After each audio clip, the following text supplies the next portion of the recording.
Bismillahirrahmanirrahim. Assalamualaikum warahmatullahi wabarakatuh. Alhamdulillah nahmaduka ya man awdahta lana subulal hidayah wa azzahta ambasairina gisyawatal giwayah wa nusalli wa nusallim ala man arsaltahu syahida wa mubashshira wa nadhira wa da'iyan ila Allahi bi isnihi wa sirajan munira. Ashhadu an la ilaha illallah wahdahu la syarikalah wa ashhadu anna Muhammadan abduhu wa rasuluh la nabiyya wa la rasula ba'dah, amma ba'du. Hadirin jamaah salat subuh Masjid Jami'atuz Zahidin rahimakumullah. Sebagai hamba Allah yang beriman, kita senantiasa bersyukur pada Allah Subhanahu wa taala. Alhamdulillah sampai detik ini atas izin Allah kita bisa melaksanakan aktivitas, rutinitas dan juga kegiatan ubudiyah kita pada Allah Subhanahu wa taala. Saya berharap dan berdoa mudah-mudahan yang kita laksanakan tadi berterima di sisi Allah dan merupakan bagian dari amal ibadah kita di bulan Muharram ini. Amin ya rabbal. Sebagai manusia, tujuan awal penciptaan kita oleh Allah dijelaskan di surah Az-Zariyat, surah ke-51 ayat 56. Wa ma khalaqatul jinna wal insa illa liya'budun. Aku tak menciptakan jin dan manusia, kata Allah, melainkan untuk beribadah kepada aku. Selanjutnya salawat dan salam sama-sama kita haturkan. Allahumma salli ala sayyidina Muhammad wa ala ali sayyidina Muhammad. Man shalla alayya salatan, orang yang bersolawat pada Nabi satu solawat, sallallahu alaihi biha asyra, diberikan Allah 10 kebaikan. Wa huttat anhu asara sayyi'at, dimaafkan kita 10 dosa. Wa rufi'at lahu asara darajat, kita diangkat 10 derajat. Satu yang kita ucapkan 30 Allah balas pada kita. Mudah-mudahan kita semua mendapatkan syafaah al-uzma dari baginda Nabi sallallahu alaihi wasallam. Amin ya rabbal. Bapak Ibu yang mulia, kajian kita pada pertemuan kali ini adalah tentang Ad-Duha, surah ke-93 di Al-Quran, nomor ayatnya 1 sampai ke 11. Tapi kalau kita urutkan, ayat ini turun, surat ini turun, urutannya ke 11. Kalau yang pertama itu Al-Alaq, yang terakhir Al-Ma'idah, surah ke-5, nomor ayat yang ketiga itu yang terakhir, berarti inilah yang ke 11. Sebelum masuk, Bapak Ibu, untuk pemirsa yang ada di rumah, Masjid Jami'atuz Zahidin sedang melaksanakan penggalangan dana. Saya tak pernah bosan mengetuk pintu hati Bapak Ibu, bagi yang ada di masjid maupun yang di rumah, untuk menginfakkan sebagian hartanya di jalan Allah untuk membebaskan lahan kita yang ada di samping kiri. Dana yang dibutuhkan 2,2 miliar, bukan ember. Dana yang sudah tersedia 440 juta. Masih banyak yang kurang. Mudah-mudahan dengan Bapak Ibu membantu, insya Allah lahan itu cepat kita bebaskan. Ayatnya ini Al-Baqarah, surah yang kedua, nomor ayat 245. Man dalladzi yu'ridullaha qardan hasana fayudha'ifahu lahu ad'afan katsira. Orang yang meminjamkan pinjaman kepada Allah Subhanahu wa taala, maknanya orang yang meninfakkan hartanya di jalan Allah Subhanahu wa taala, fayudha'ifahu lahu, Allah akan melipat gandakan. Itu janji Allah, bukan janji caleg. Fayudha'ifahu lahu, Allah akan memberikan ganti balasan ada'afan katsira. Apa maksudnya Pak Ustadz? Lipat ganda, balasan yang berlipat ganda. Kalau dikasih 1 dibalas 1 biasa, tapi kalau kita kasih 1 dibalas 700, itulah yang ada di Al-Baqarah, surah yang kedua 261. Masalul ladzina yunfikuna amwalahum fi sabilillah, perumpamaan orang yang berinfak di jalan Allah. Kamasali habbah, seperti menanam 1 biji, ambatat sab'a sanabil, tumbuh menjadi 7 cabang. Fi kulli sumbulatin mi'atu habbah, tiap cabang berbuah 100. Satu yang kita kasih 700 Allah balas. Bahkan wallahu yudha'ifu liman yasha, Allah sanggup melipat gandakan lebih dari 700 kali lipat. Kenapa? Wallahu wasi'un alim. Allah maha luas kekuasaannya, maha mengetahui ketika kita berinfak dan bersedekah. Bapak Ibu yang ada di rumah, ingat pesan Nabi, ma'akal tafa'afnaita, harta yang engkau makan semuanya akan membusuk. Wa malabista fa'ablaita, pakaian yang engkau kenakan semuanya akan lapuk. Wa matasaddaqta fa'abaqaita, apa yang kau sedekahkan itulah yang bersamamu kelak di hadapan Allah. Di hadis yang lain, yutsbi'ul mayyit ila qabrihi salasa, mengantar jenazah ke pemakaman ada 3. Pertama, ahluhu, keluarga. Kalau ada ayahnya masih ikut, ada istrinya datang juga dia, ada anak cucu ikut ke pemakaman. Sampai kapan mereka di sana? Hanya mengantarkan doang, selepas itu mereka pun pulang. Kira-kira dari keluarga yang datang, ada yang mau turun ke bawah? Ada 3 orang. Kalau dia kurus, kalau 120 kilo butuh 5 orang menampung di bawah. Ketika sudah di dalam kita hanya sekedar seonggok daging yang tidak berharga. Maknanya ahluhu, keluarga akan ikut mengantar, maluhu, harta benda akan ikut mengantar. Kalau ada mobil Pajero ikut juga ke sana. Ada status WA yang sangat bagus saya lihat. Apa kata dia? Berkenaan dengan mengantar jenazah. Jangan pernah anggap remeh dengan orang miskin, karena ketika engkau meninggal dunia, orang miskinlah yang mengantarkanmu. Orang kaya itu di belakang dia naik kendaraan. Kenapa? Tulang punggungnya sudah sakit karena sudah osteoporosis, jarang minum susu Anlen. Iklan dulu.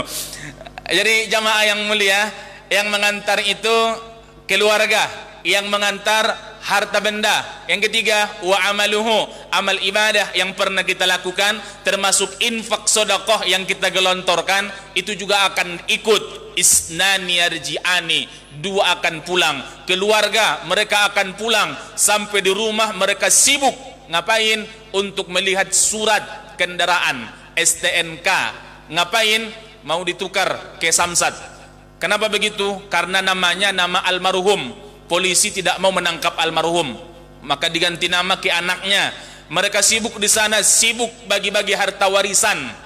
Harta juga akan kembali. Wa yabqa wahid, tinggal bersama kita. Wa amaluhu, kalau amal ibadah yang kita lakukan, kalau pernah kita kerjakan, amal ibadah juga yang akan menemani kita.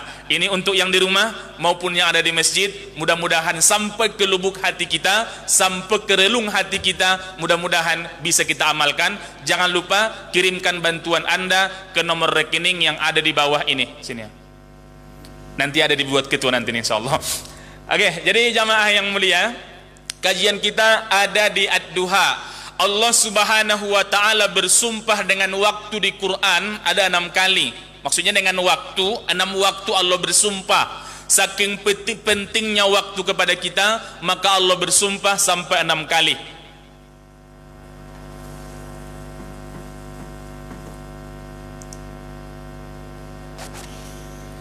Di mana dia? Ini yang pertama. Di Al-Quran nama surahnya Al-Fajar, urutan surah 89, nomor ayat yang pertama, wal fajar, demi waktu fajar. Kapan fajar itu Pak Ustadz? Kalau sekarang subuh 4.54, berarti sebelumnya lah, kurang lebih jam 4.30, 4.40, waktu fajar namanya. Ada fajar sodik, ada fajar kadzib. Intinya ini juga waktu sebelum subuh, namanya fajar. Allah bersumpah demi waktu fajar. Maka kalau ada orang jam 3 pagi dia lahir, dibuat namanya Fajaruddin, karena pagi dia lahir. Ada yang kedua, Allah bersumpah dengan waktu pagi di Al-Quran, di surah ke-81 Allah jelaskan itu namanya At-Takwir, surah 81 ayat 18. Was-subuhi idza tanaffas, demi waktu pagi apabila sudah mulai terang. Allah bersumpah dengan waktu pagi, pertanda kepada saya, kepada kita, waktu itu sangat penting. Ada yang ketiga, ketika di waktu sepenggalah naik, maknanya jam 8, jam 9, jam 10 pagi, namanya waktu duha. Di surah 93 ayat pertama, wad-duha, demi waktu duha. Apalagi habis duha siang, ada di surah Al-Lail, surah ke-92 ayat yang kedua, wan nahari idza tajalla, demi waktu siang apabila sudah terang benderang. Yang kelima, sore hari, surah 103 surah Al-Asri ayat pertama, wal asri, demi waktu sore, demi masa. Terakhir, Allah bersumpah dengan malam, wal laili idza saja, di surah Ad-Duha surah 93 ayat yang kedua, demi malam apabila sudah sunyi, sudah gelap gulita. Maknanya 6 waktu ini Allah bersumpah di Quran menjelaskan kepada kita waktu sangat penting, dan salah satu yang ditanya di hadapan Allah, waktu hidup kita habiskan untuk apa? Kelak akan diminta tanggung jawab di hadapan Allah Subhanahu wa taala. Maka Al-Qur'an berpesan supaya kita mengingatnya. Apa kata Al-Qur'an? Kullu nafsin za'iqatil maut. Di Al-Qur'an nama surahnya Ali Imran, surah yang ketiga nomor ayat 185. Semua orang bernyawa akan merasakan kematian. Bukan hanya itu, wa innama tuwaffawna ujurakum yaumal qiyamah. Semua perbuatanmu selama hidup di dunia akan diminta tanggung jawab di hadapan Allah di hari kiamat. Faman zuhziha 'anil nar, orang yang diselamatkan Allah dari neraka, wa udkhilal jannah, dimasukkan Allah ke surga, faqad faz, itulah orang yang beruntung. Wa mal hayatud dunya illa mata'ul gurur. Ketahuilah kehidupan di dunia hanya sekedar senda gurau dan permainan belaka. Kenapa Ustadz begitu semangat, kuat suaranya? Biar jamaah tak bisa tidur. Kalau saya ceramah, jamaah yang berbahagia. Allah bersumpah di Al-Quran 6 waktu. Nasihat itu ada 2. Ada nasihat bersuara, tapi jamaah menanggapinya diam. Kapan itu? Khutbah Jumat. Ustadz itu khotib ceramah berapi-api, jamaah berair-air, keluar air liurnya. Tapi ada nasihat yang tak bersuara, tapi nasihatnya masuk ke hati kita. Kapan? Ziarah kubur. Waktu baca salam masuk kubur, ada yang menjawab? Tak ada. Assalamualaikum ya ahlal kubur. Waalaikumsalam. Tak jadi kita ziarah. Maksudnya tak ada yang menjawab, sunyi di tempat itu, tapi nasihatnya langsung masuk ke hati kita. Maka pantas dalam hadis riwayat Muslim Nabi berpesan, wa idza mata fattabi'hu, apabila ada orang meninggal antarkan ke pemakaman, mengajarkan kita, hari ini kami antar dia ke sini, tak mungkin dia pulang lagi. Andaikan dia pulang, takut kami satu RW. Iya kan, udah diantar dia sore, pulang dia malam. Hai guys, katanya. Apa tak takut satu RT? Apa bedanya? Besok lusa sayalah yang diantar orang ke sini dan saya tidak mungkin kembali lagi. Ziarah kubur itu nasihat juga. Apalagi ziarahnya agak jam 2 malam. Luar biasa itu. Oke, jadi jamaah yang mulia, sekarang kita kaji surah Ad-Duha. Poin pertama, ketika membahas surah-surah pendek, yang kita bahas duluan adalah asbabun nuzul. Sebab bahasa Arab. Itu asal katanya bahasa Arab dibuat ke bahasa kita. Contoh, majelis itu bahasa Arab, diserap ke bahasa kita. Permusawaratan, bahasa Arab, musyawarah. Rakyat itu bahasa Arab, diserap ke kita. Sama dengan kursi, itu diserap ke bahasa kita. Asbab itu juga bahasa Arab, diserap ke bahasa kita sebab. Kalau sebab satu, asbab sebab-sebab. Jadi asbabun nuzul, sebab turun ayat ini. Ketika surah yang diturunkan Allah yang ke-10, namanya surah Al-Fajr, ini yang ke-10, diturunkan Allah beberapa ayat dari surah Al-Fajr. Malaikat Jibril lama tidak datang kepada Nabi. Ada yang berpendapat malaikat Jibril tak datang 4 hari, ada yang berpendapat malaikat Jibril tak datang 1 minggu, ada yang berpendapat malaikat Jibril tak datang 40 hari. Pendapat yang paling panjang, tak datang malaikat Jibril sampai 4 bulan. Sehingga Rasul sallallahu alaihi wasallam yang terbiasa mendapatkan wahyu, yang sudah merasakan nikmatnya berdialog dengan Allah, ketika Jibril tidak datang, maka Rasul sallallahu alaihi wasallam merasa resah dan gelisah. Apalagi seorang perempuan dari Arab jahiliyah namanya Ummu Jamil. Ummu Jamil ini mendengar bahwa Nabi Muhammad sallallahu alaihi wasallam Jibril tak datang lagi, maka dia mengejek dan mengajak orang lain untuk mengejek. Apa kata mereka? Muhammad tak datang lagi wahyu pada dia. Muhammad sudah ditinggalkan oleh Tuhannya. Itu kata orang Arab jahiliyah saat itu. Karena sebab ejekan itulah maka turun ayat ini, Wadduha, sampai nanti terakhir wa amma bi ni'mati rabbika fahaddis. Jadi karena ejekan yang tadi. Ustadz, iya, Apakah Rasul sallallahu alaihi wasallam sangat menikmati dialog dengan Allah? Ya. Mana ayatnya Pak Ustaz?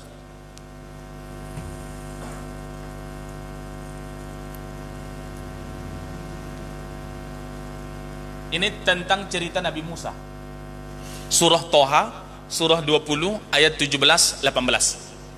Matil kabiyaminika ya Musa. Allah bertanya pada Nabi Musa, apa yang ada di tangan kananmu wahai Nabi Musa?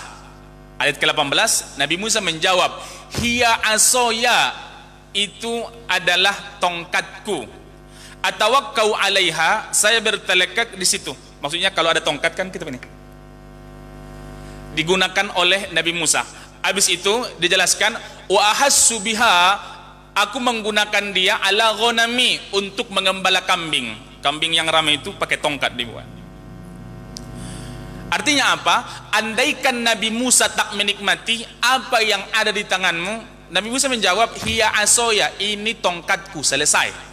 Tapi Nabi Musa tidak menjawab singkat doang, dia menjawab panjang karena dia merasa nikmat berdialog dengan Allah Subhanahu wa taala. Jadi maknanya Nabi sallallahu alaihi wasallam juga sangat merasakan nikmat berdialog dengan Allah. Tahu-tahu malaikat Jibril tak datang mendatangkan wahyu, maka Nabi sallallahu alaihi wasallam merasa resah dan gelisah. Saya bandingkan dengan kita. Ada seorang perempuan namanya Komariah. Cerita ini hanya fiktif belaka. Apabila ada kesamaan nama, tokoh dan tempat, itu hanya kebetulan tanpa ada unsur kesengajaan. Jadi ini seorang perempuan, dia baru menikah, baru punya anak satu. Habis dia melahirkan 2 bulan, suaminya ditugaskan ke luar kota. Waktu di luar kota, dia tinggal di Pekanbaru, misalkan suaminya tinggal nun jauh di Medan, itu jauh kalau jalan kaki. Pas hari pertama, chat masih datang, adek sudah makan. Hari kedua masih datang, bagaimana keadaanmu? Hari ketiga masih datang. Tahu-tahu 2 bulan tak datang chat. Coba bayangkan apa yang dirasakan oleh Ibu Komariah yang suaminya jauh dari dia merantau ke Medan. Hari pertama masih datang kabar, hari kedua masih mengabari, hari ketiga masih nelpon. Tahu-tahu hari ke-7, 8, 9 sampai 2 bulan tak ada kabar. Terdengarlah sama janda yang di samping rumahnya. Apa komentar dia? Sama dengan komentar Ummi Jamil tadi. Apa kata dia? Itu suaminya sudah kawin lagi di sana mungkin. Maka perasaan perempuan yang biasa merasakan nikmat komunikasi dengan suaminya, maka dia resah memikirkan ucapan tetangganya, dia merasa resah dengan keadaan suaminya di sana. Tapi ketika pas datang kabar ke-2 bulan, adek tolong siapkan paspor kita karena kita akan berangkat umroh. Rupanya salam ini dia kasih surprise untuk istrinya. Mendapat SMS begitu, istrinya sujud syukur. Dia kirim lagi SMS, mohon maaf adek, cuma bercanda. Allah, tak jadi berangkat. Jadi maksudnya kenikmatan yang dirasakan oleh Rasul ketika berdialog dengan Allah luar biasa. Tahu-tahu putus komunikasi itu dan diejek oleh orang Arab jahiliyah.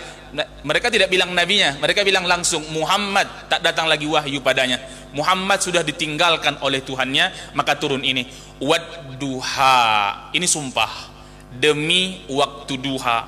Waktu duha itu matahari naik sepenggalah.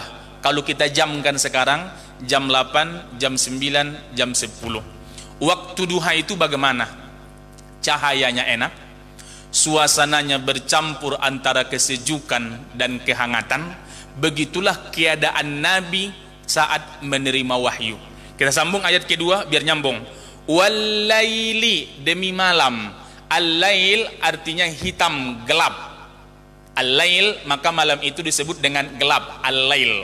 Idza saja, apabila sudah sepi, apabila sudah sunyi, maka disebut dengan saja. Jam 9 malam itu sudah malam atau belum? Sudah, tapi belum saja. Saja itu pas tengah malamnya, malam yang paling pekat, yang paling sunyi disebut dengan saja. Kurang lebih jam 12, jam tengah 1 malam. Maknanya apa?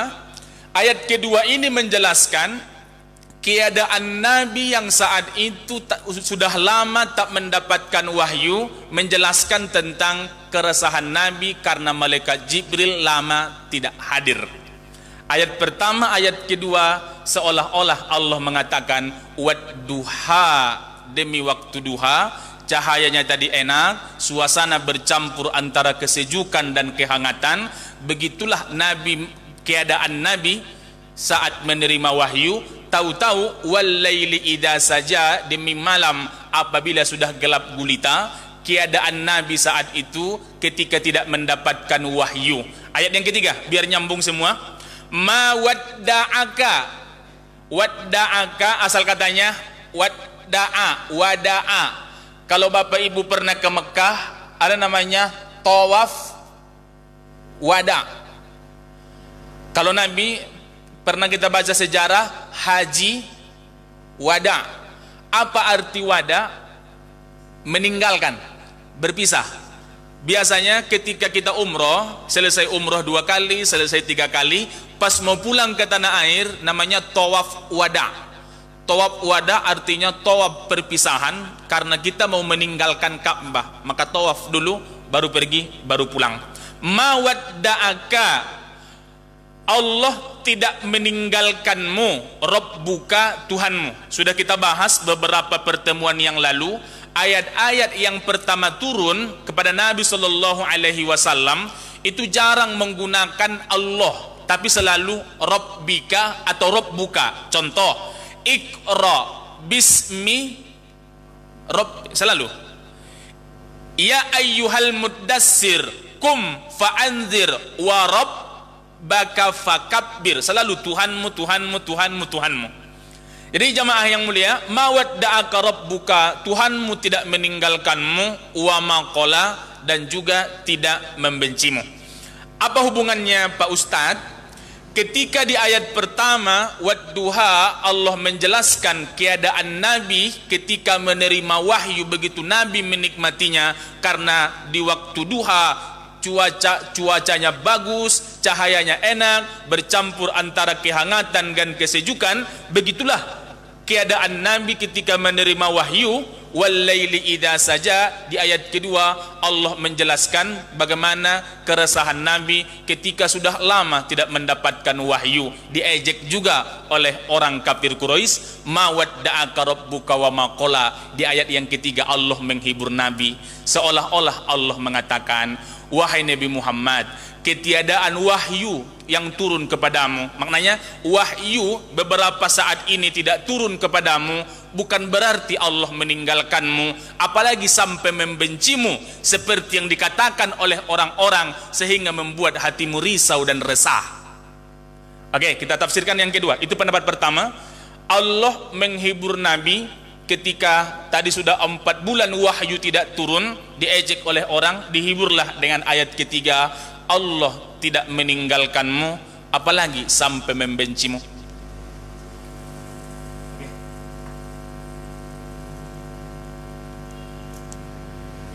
Duha artinya pagi menjelang siang, normalnya orang kerja. Al-lail malam, normalnya orang istirahat.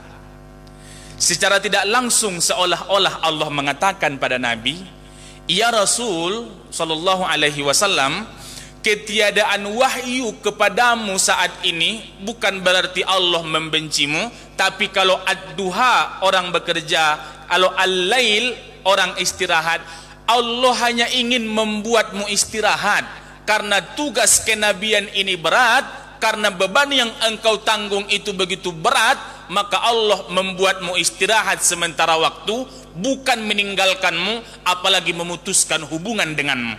Ini maknanya ayat yang ketiga, ma wadda'aka rabbuka wa ma qala. Poin pertama tadi, Allah menghibur Nabi, seolah-olah Allah mengatakan ketiadaan wahyu saat ini bukan berarti Allah membenci, apalagi sampai meninggalkanmu, seperti yang dikatakan orang-orang, sehingga hatimu menjadi risau. Poin yang kedua, kalau ad-duha artinya pagi menjelang siang orang bekerja, kalau al-lail orang istirahat, maknanya Allah di al-lail tadi keadaan tidak menerima wahyu, Allah hanya ingin engkau istirahat, karena beban kerasulan ini berat, karena beban yang engkau tanggung ini begitu berat, maka Allah butuh engkau istirahat, bukan meninggalkanmu, apalagi memutuskan hubungan denganmu. Ini ayat yang ketiga. Nanti satu penggal ayat 1 sampai ayat 5 untuk pembuktian janji Allah ayat 6 sampai ayat ke-11. Mudah-mudahan Bapak Ibu masih tetap semangat insyaallah.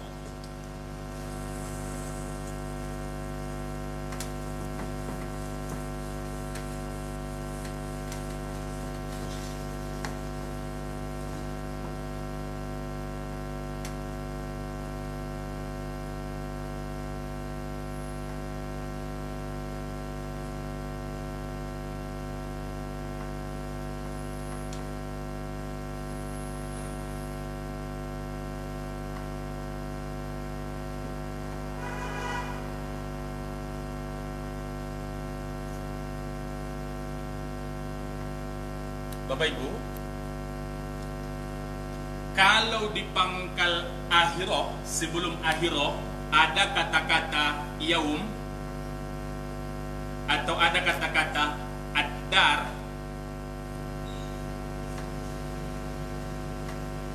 sering kan? Yaumul akhirah. Kalau sebelum, ini menurut ilmu tafsir Bapak Ibu, kalau sebelum al-akhirah ini ada kata-kata yaum, kita sering baca di Al-Quran, atau ada kata-kata ad-dar, itu pasti artinya kehidupan akhirat, kehidupan setelah kematian. Tak ada arti yang lain. Kalau ada yaum, ada ad-dar. Tapi kalau macam ayat ini tidak ada yaum, tidak ada ad-dar, artinya bisa dua. Pertama, masa depan. Maksudnya masa depan belum tentu kematian, tapi ke depan. Yang kedua, kehidupan setelah kematian.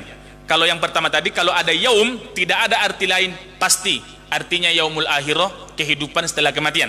Tapi kalau tidak ada ad-dar atau yaumul akhirah atau ad-darul akhirah, tidak begitu teksnya, tidak begitu redaksinya, hanya al-akhirah, berarti dua kemungkinan, masa depan sebelum meninggal tapi ke depan, atau ya yang kedua kehidupan setelah kematian.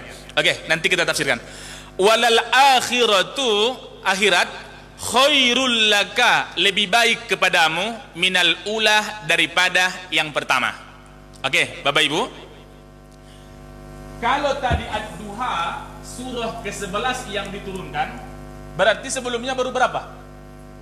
Baru 10. Sesudahnya, sesudah 11 ini akhirnya segini, banyak lah pokoknya ya. Ada 100 lebih. Oke, biar nyambung. Yang akan datang, tadi kan dua arti tuh. Ada bisa masa yang akan datang. Maksudnya wahyu-wahyu yang akan datang kepadamu setelah ini itu jauh lebih baik daripada yang terdahulu. Berarti kan yang terdahulu baru 10, karena ini surah 11. Berarti sesudahnya masih ada 100-an lebih yang akan diberikan kepada Nabi.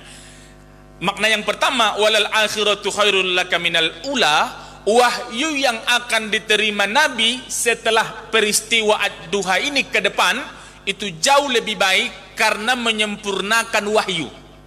Karena ketika Al-Maidah surah kelima ayat ketiga turun barulah sempurna. Kalau di ad-duha ini belum, karena masih perjalanan dakwah. Nabi menerima Al-Quran 22 tahun 2 bulan 22 hari. Mudah mengingatnya, 22 tahun 2 bulan 22 hari. Poin pertama, bahwa ayat-ayat yang akan turun, wahyu yang akan diterima Nabi jauh lebih baik karena menyempurnakan wahyu yang turun. Poin yang kedua, penafsiran ulama, walal akhiratu khairul laka minal ula. Masa depan dakwah, keberhasilan dakwah Nabi di masa depan itu jauh lebih baik daripada yang Nabi rasakan saat ini waktu ad-duha turun. Jadi masih bisa kita tangkap dari surah Al-Alaq sampai ke ad-duha baru 10 surat yang turun, berarti masa dakwah saat itu masih singkat. Seolah Allah mengatakan, dakwahmu, keberhasilanmu ya Rasul di masa depan itu jauh lebih baik daripada yang engkau rasakan sekarang dan di masa lalu. Ula artinya masa lalu atau yang pertama. Jadi jamaah yang mulia, poin yang ketiga, walal akhiratu khairul laka minal ula, tafsiran ulama memang asli kehidupan akhirat itu jauh lebih baik kepadamu daripada kehidupan di dunia, dan kita tidak ada yang boleh untuk meragukan ini. Kenapa? Di dunia ada nggak ketidakadilan? Ada. Di akhirat mana ada? Adil semua. Di dunia, jamaah yang mulia, kita harus berjuang. Di dunia merasakan kepedihan, di dunia merasakan dizolimi orang lain. Di akhirat itu tak ada lagi. Kehidupan akhirat itu jauh lebih baik, jauh lebih agung daripada kehidupan kita di dunia. Untuk pemirsa yang ada di rumah, ingat, alam yang kita tempuh ada 5. Yang pertama, alam ruh atau alam arwah, sudah kita lewati. Yang kedua, ada alam rahim, alam kandungan, sudah berlalu. Yang ketiga, ada alam dunia, sekarang sedang kita laksanakan. Sampai berapa lama kita di sini? Wallahu a'lam bissawab. Kita tidak tahu, karena ajal rahasia Allah. Tak tahu kita siapa yang duluan. Mungkin jamaah duluan, ustaz terakhir, atau ustaz terakhir, jamaah duluan. Marah yang di rumah nih. Tak bercanda ibu, mohon maaf. Jadi jamaah yang mulia, yang keempat, besok akan kita jalani lagi namanya alam barzah atau alam kubur. Kita akan ke sana. Sudah kita kaji kemarin, alhaakumut takasur hatta 2 bulan yang lalu. Itu pembahasan kita. Yang kelima, alam yang kita lalui itu alam akhirat. Berapa lama kita di sini? Khalidina fiha abada. Kita akan kekal di dalam selama-lamanya. Selama-lamanya itu berapa lama? Tak bisa dihitung pakai angka. Kalau masih itu bisa dihitung pakai angka. Belum selama-lamanya. Jadi, oke, sebelum walal akhirah, tadi ada yang saya lupa di ayat yang ketiga.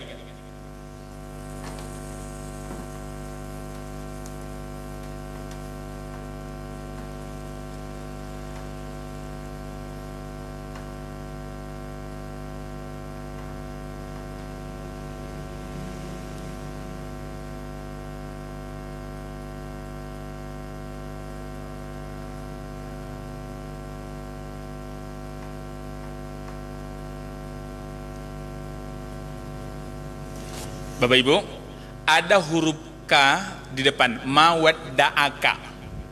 Itu menjelaskan engkau. Kalau 1 orang, alaika. Kalau 2 orang, alaikuma. Makanya kalau menikah orang, doa kita alaikuma. Barakallah. Apa itu? Wa barakah alaikuma. Wa jama'a bainakuma fi khair. Ada pengantin baru nanti, ibu datang ke sana, baca doa ini. Kalau hafal, kuat baca. Tak hafal, gerak-gerakkan aja bibir.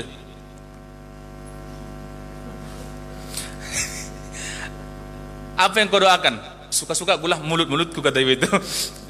Jadi jamaah, sama ini, mawadda'aka rabbuka, Tuhanmu tidak meninggalkanmu. Berarti ada yang diajak bicara, mitra bicara ada.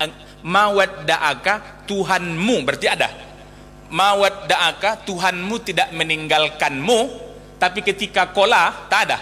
Seharusnya Tuhanmu tidak meninggalkanmu dan tidak membencimu. Seharusnya wama kolaka, ada kanya di ujung, karena menjelaskan engkau. Tapi ini tidak. Pendapat ulama pertama, kenapa disebut wama kola? Supaya sajaknya yang pertama, wadduha walaili idza saja mawadda'aka rabbuka wama kola walal akhiratu khairul laka minal ula, supaya a semua biar sama sajaknya, makanya wa maqala, kata dia. Itu pendapat pertama. Pendapat kedua, Bapak Ibu, ada yang lebih dahsyat. Mawadda'aka, Tuhanmu tidak meninggalkanmu. Kira-kira ada enggak orang yang ditinggalkan Allah? Ada.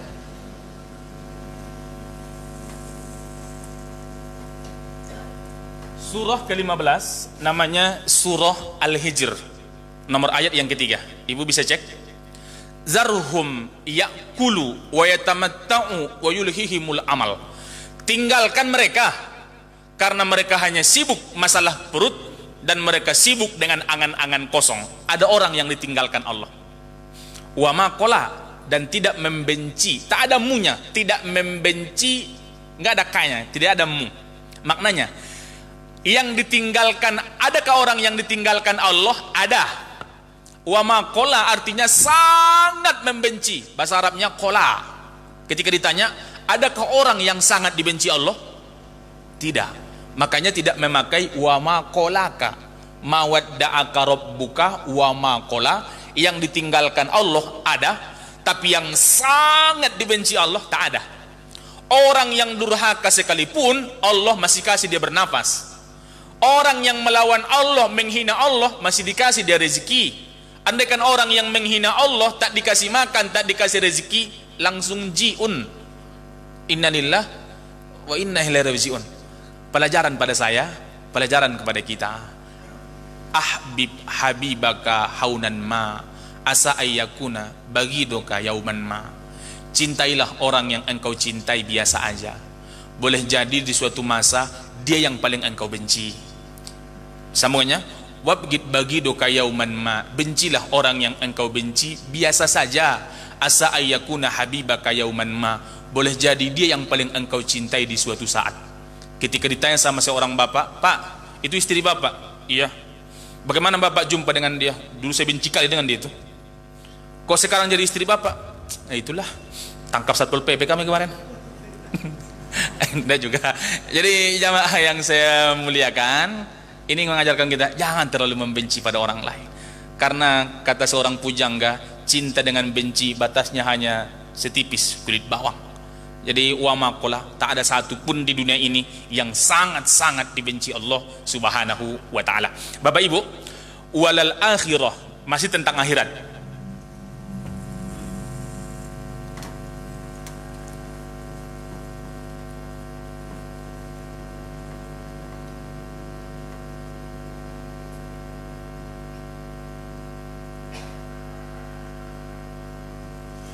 Nama surahnya Al-Qasas, urutan surah 28, nomor ayat 77. Untuk mendapatkan kehidupan yang indah di akhirat, mendapatkan kehidupan yang nikmat di akhirat, kita berusahanya di mana? Di akhirat juga? Tidak di dunia. Maka dunia dengan akhirat seperti dua sisi mata uang yang tak bisa dipisahkan. Karena untuk mendapatkan kebahagiaan kelak di akhirat harus ada kita di dunia. Makanya jangan terlampau membenci dunia, karena dunia inilah tempat kita beramal untuk kelak kita panen itu di akhirat. Makanya di ayat ini, wabtaghi fima atakallahu darul akhirah, carilah kebahagiaan hakiki, kebahagiaan akhirat. Tapi jangan lupa, wala tansa nasibaka minad dunya, jangan lupa bagianmu di dunia. Kita beramal untuk kehidupan abadi, kehidupan akhirat, termasuklah sekarang kita beriktikaf. Ini ibadah badan namanya. Dari tadi beriktikaf, Bapak Ibu masuk masjid baca doa kan? Allahumma ghfirli zunubi waftahli abwaaba rahmatik. Kalau kita perhatikan Islam indah luar biasa. Masuk masjid pakai doa, pakai baju ada doanya. Bahkan yang paling jorok masuk WC ada doanya. Ada. Allahumma barik lana, oh salah itu doa makan. Allahumma inni a'udzubika minal khubusi wal khaba'is. Kalau masuk WC kaki kanan dulu atau kaki kiri? Itu waktu normal, waktu menceret tak ingat kita itu mau kaki kanan ke mau kaki kiri, yang penting coba sampai. Jadi indah aturannya dalam Islam. Jadi ketika kita membaca doa, hadir ke sini, duduk kita dihitung iktikaf. Cuma pahala iktikaf kita beda-beda. Yang duduk biasa dengan bersandar tentu beda pahalanya. Yang mendengar ceramah dengan tertidur beda pahalanya itu. Jadi jamaah yang saya muliakan, ayat yang kelima.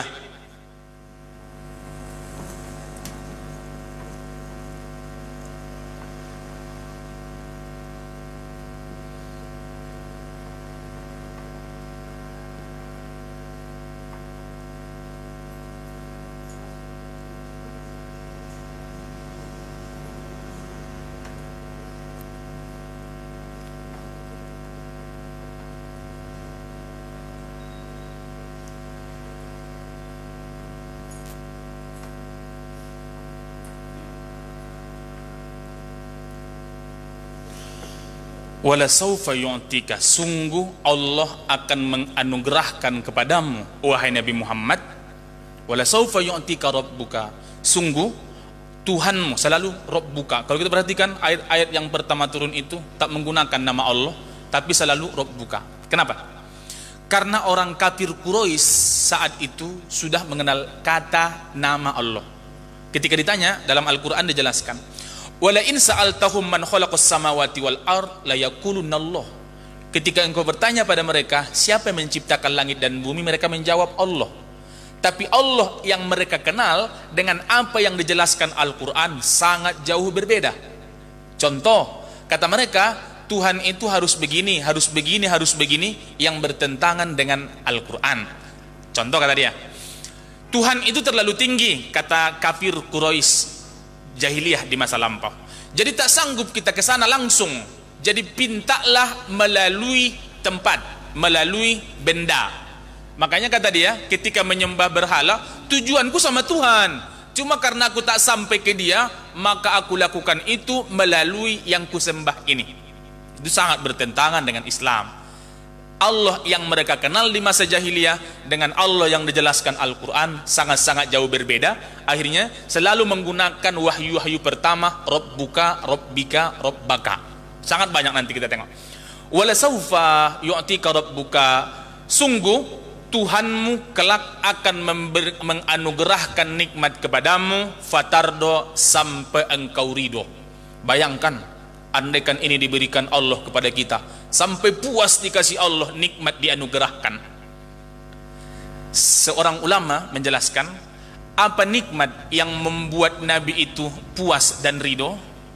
Nabi baru puas ketika semua umatnya masuk ke dalam surga. Mudah-mudahan kita masuk. Pertanyaannya, apakah kita umat Nabi? Iya.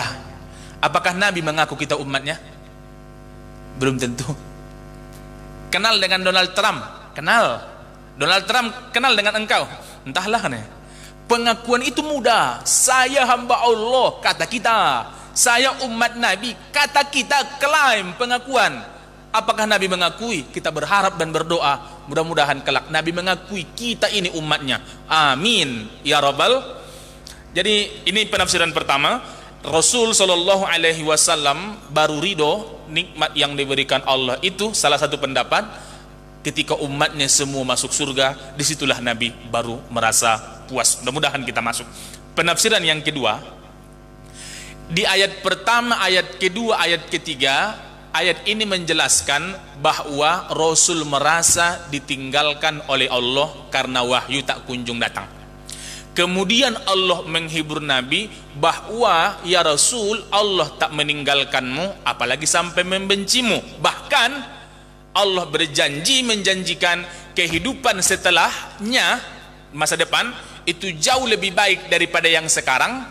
Bahkan Allah berjanji akan menganugerahkan nikmat kepada Nabi sampai Nabi ridho.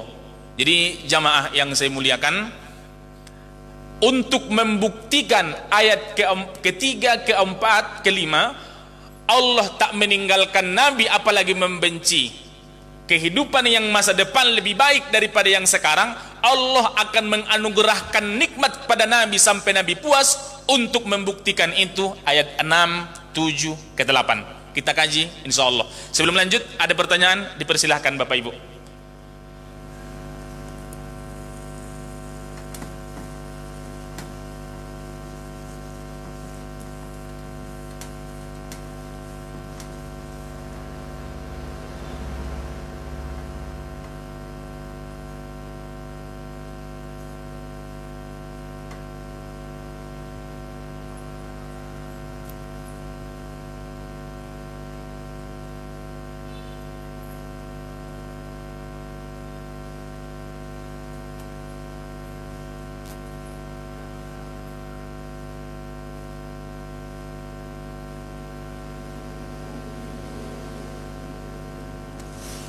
Alam, bukankah? Itu pertanyaan.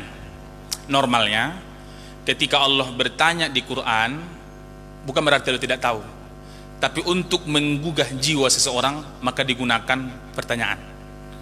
Dulu pernah kita bahas al-insyirah, alam nasroh laka sadrah, bukankah kami telah melapangkan dadamu wahai Nabi Muhammad. Allah bertanya, bukan berarti Allah tidak tahu, karena Allah maha tahu. Normal orang bertanya tiga. Pertama, karena tidak tahu. Seorang guru bertanya, seorang murid bertanya pada gurunya, "Bu guru, di mana ibu kota Thailand?" Kata gurunya, "Bangkok." Berarti dia tidak tahu, dikasih tahu.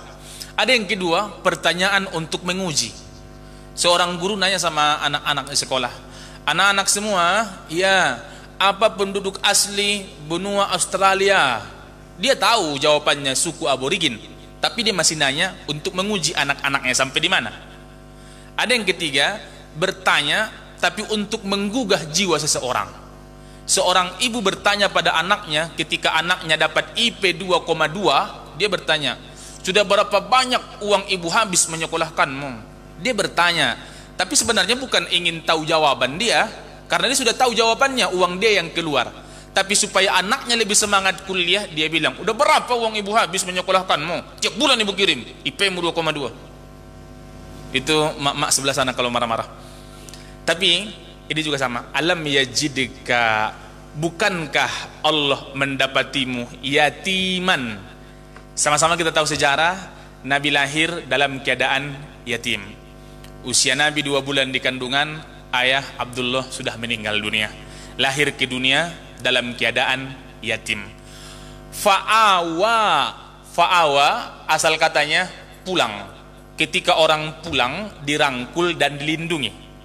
Jadi fa'awa artinya Allah melindungi. Untuk membuktikan janji Allah sebelumnya di ayat ketiga, Allah tak meninggalkanmu apalagi membencimu, bahwa kehidupan nanti di masa depan akan lebih baik daripada yang sekarang. Allah akan memberikan sampai engkau ridho. Buktinya, bukankah dulu Allah mendapatimu? Maksudnya, bukankah dulu engkau dalam keadaan yatim lahir ke dunia? Wahai Nabi Muhammad, fa'awa, maka Allah yang menjagamu melalui penjagaan. Pertama, Halimatus Sa'diyah 4 tahun. Umur 4 sampai 6 Allah jaga juga melalui ibunya Siti Aminah. Umur 6 tahun sampai 8 tahun Allah jaga melalui Abdul Muthalib, ya kan? Umur 8 sampai 25 Allah jaga melalui pamannya Abu Thalib.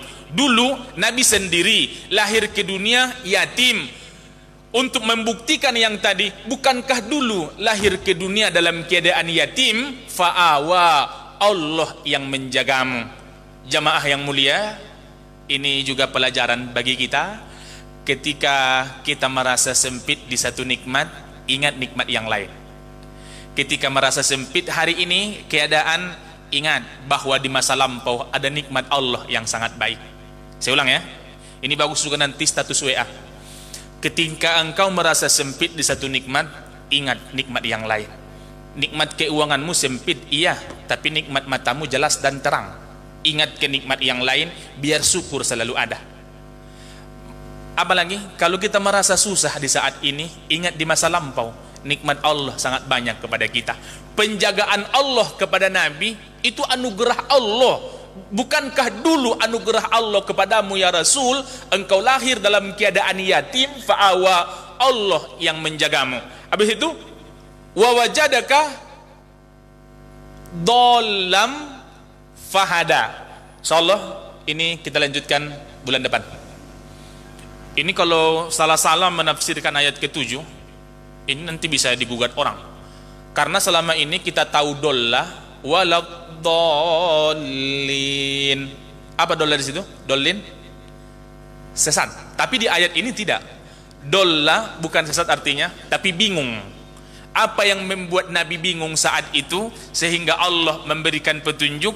Apa yang membuat Nabi bingung saat itu sehingga Allah menurunkan Al-Quran? Insyaallah bulan depan pembahasan kita ayat 6 sampai ayat yang ke-11. Mudah-mudahan tetap ramai jamaah seperti ini. Alhamdulillah jumlah yang hadir 47 orang. Luar biasa jamaah yang hadir pada saat ini. Dan acara kita dipersembahkan oleh Le Mineral. Bapak Ibu yang mulia, kita insyaallah salat Isyraq habis ini. Habis salat Isyraq insyaallah ada jedah. Kalau ada kita makan, tak ada kita pulang, kan begitu cara mainnya itu Bapak Ibu. Saya Andi Suheri Lauli beserta seluruh kerabat kerja yang bertugas pada